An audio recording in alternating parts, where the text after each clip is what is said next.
Emirali, who is a former aide to the UK Secretary of State for exiting the European Union, joins us from Hitchin in Hertfordshire in the UK. So, Leon, what are the main practical consequences of this arrangement?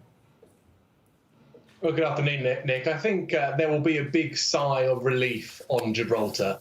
This is a country or region that voted 96% to remain in the European Union. Around 50% of their workforce come in from Spain. So I think ensuring that fluidity of the border between the two is important. I think the practicalities mean that Gibraltar will remain part of Schengen and all of the benefits that that brings, whether that's freedom of movement, freedom of goods. And I think that's vital to the Gibraltar economy and the whole ecosystem there. And the other good news is that we've been able to avoid a sort of debate around the sovereignty of Gibraltar. And I think that's good for all sides right now.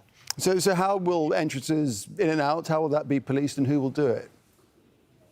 Well, it'll be the Spanish who have control and make sure that, that Gibraltar is abiding by those Schengen policies. So in many ways, that does cede a little bit of power to Spain from the UK, but it's a concession, I think, that is vital. There were some debates around whether or not there would be EU delegates situated on Gibraltar, and I think that now has been resolved. But ultimately, it allows Gibraltar to breathe a sigh of relief and allow them to have access to Spain and vice versa. Right. And Spain temporarily, of course, put aside its sovereignty claims on Gibraltar, but that still looms in the future, doesn't it?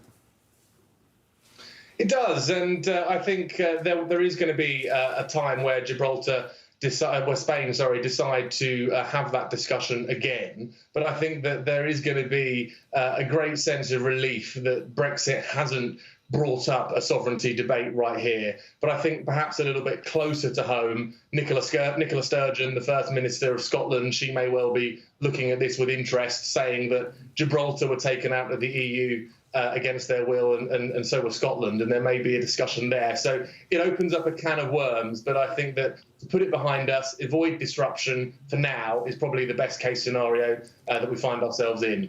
Is it fair to say that Gibraltar is seeking closer ties with the EU than it had pre-Brexit, and has it got them?